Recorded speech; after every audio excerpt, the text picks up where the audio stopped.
लेकिन मुझे ये बताइए, आपको भी लोग फोन कर रहे होंगे ना, कह रहे होंगे कि कहीं पर बेड की व्यवस्था कर दीजिए। आप भी उस लाचारी का सामना कर रहे होंगे जो मैं कर रही हूं, क्योंकि आज मेरे ऑफिस से लोग, दूसरी जगहों से लोग, किसी के पिता को हॉस्पिटल की जरूरत है, किसी और, मैं कई डॉक्टर्स को लिखती हूं जो कहते हैं नहीं अभी 45 लोग बाहर वेटिंग में हैं। ये भयावह परिस्थिति बन गई है और ये मानवता को हिला देता है। ये सरकार, सत्ता उससे बहुत ऊपर की चीज है। सवाल ये है कि जवाबदेही तो उन्हीं की होगी ना जो सरकार में है। इसीलिए आपसे ये सवाल है। आपको भी लोग फोन कर रहे होंगे।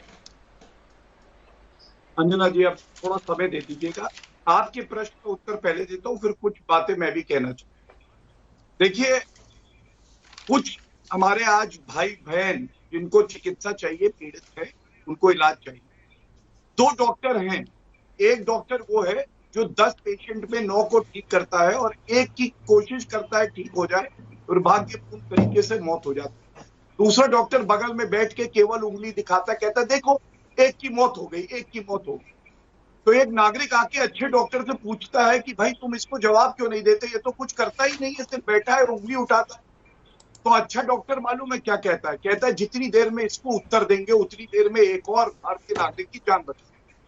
तो ये बुरा डॉक्टर कौन है, ये पूरा देश देख रहा है। अपने आपकी बात रखती है। प्रियंका वाड्रा गांधी का एक ट्वीट आया, उन्होंने कहा कि क्या ये भारतीय नागरिक नहीं है जिनकी जान जा रही है, और ये बहुत ही शर्मिंदा करने वाला है। तो प्रियंका वाड्रा जी, मैं आपसे ये सवाल पूछ रहा हूं और आपके प्रवक्ता बता दें, 60,000 दुर्भाग्यपूर्ण मौतें हुई हैं महाराष्ट्र में। क्या प्रियंका वाड्रा गांधी, राहुल गांधी, सोनिया गांधी, इनके पास समय नहीं था कि वहां पे बेड, वेंटिलेटर, ऑक्सीजन और दवाइयों की सप्लाई बेहतर कर सके? इसके लिए तो केंद्र सरकार की कोई आवश्यकता नहीं थी। दूसरी बात, कांग्रेस की प्रवक्ता कह रही थी आंखें बंद करिए। मैं आंखें बंद कर रहा हूं। मैंने 1 मिनट आंखें बंद करी, आपको मालूम है क्या दिखाई दिया? 60,000 चिताएं जो महाराष्ट्र में जली और उनके परिवारजन जो रो रहे थे वो दिखाई दिया। छत्तीसगढ़ में एक कूड़े का ट्रक जिसमें पार्थिव शरीर पड़ा हुआ था वो दिखाई दिया। 60 वेंटिलेटर जो झारखंड को दिए गए हैं पीएम केयर से, वो दिखाई दिए। और अगर हिम्मत हो तो मेरे प्रश्न का उत्तर दे दीजिएगा। ठीक है। महाराष्ट्र को अकेले सीएम रिलीफ फंड में करीब 750 से 800 करोड़ रुपया मिला है अंजना जी। 25% इन्होंने इस्तेमाल किया, बाकी क्यों नहीं किया? ये सवाल। 11 लाख करोड़ जो कांग्रेस शासित राज्य है उनका बजट। 1 मिनट अंजना जी प्लीज, ठीक है, अब जवाब आपकी बात पूरी की। हाँ, उनसे यही पूछिएगा। मैं एक और प्रश्न पूछ रहा हूँ, क्योंकि उंगली उठाना बड़ा आसान है, लोगों की जान बचाना, आंसू पोंछना, ये मुश्किल कार्य है जो मोदी जी और भाजपा की सरकारें कर रही है। मेरा आखिरी सवाल है, 11 लाख करोड़ रुपए इन लोगों का बजट है जो 5 सरकारें हैं, इनसे पूछेगा कितना इन लोगों ने बाकी श्रमिकों को दिया, इलाज में लगाया, वो नहीं बताएंगे, केवल और केवल कोसेंगे। बेड नहीं है मोदी जी की वजह से नहीं है। हाँ प्लीज।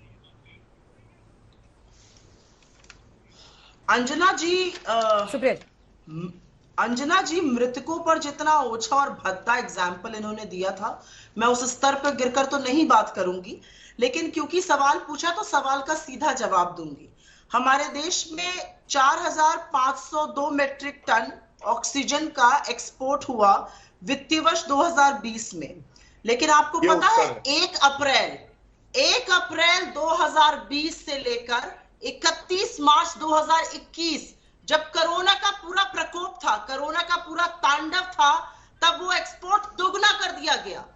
हमारे यहाँ वैक्सीन भी एक्सपोर्ट हो जाती है, हमारे यहाँ ऑक्सीजन भी एक्सपोर्ट हो जाता है, और हम जो वर्ल्ड की फार्मेसी है हम किल्लत झेल रहे हैं और अब हम इंपोर्ट कर रहे हैं। तो जिन लोगों का, आप बीच में मत बोलिए, आप इतनी अच्छी बातें करके बीच में ना बोला करिए, 2 मिनट रुक जाइए, थोड़ा आपसे जवाब लूंगी गौरव जी, पूरा कर लेंगे। बात आप करती हैं, आपने एक सवाल का उत्तर नहीं दिया। और अंजना जी आपको पूछना चाहिए, जो सवाल मैंने उठाए वो नागरिक पूछ रहे हैं।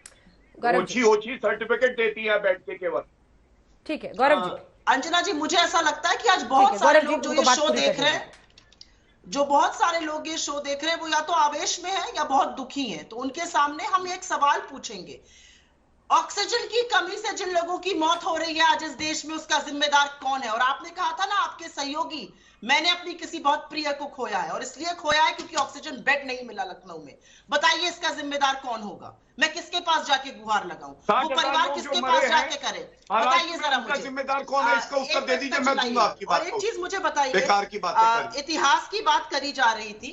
इतिहास जब लिखा जाएगा ना तो ये जरूर पूछेगा कि आज बिहार में पंचायत के चुनाव टाले जा सकते हैं कोरोना के चलते, जहां पर 13 करोड़ लोग हैं, लेकिन उत्तर प्रदेश जहां की जनसंख्या 22 करोड़ है, वहां पर पंचायत के चुनाव होंगे। जब वहां पर हाई कोर्ट कहेगा कुछ जिलों में लॉकडाउन लगा दो, तो सरकार मना कर देगी और सरकार संवेदनशील हो जाएगी।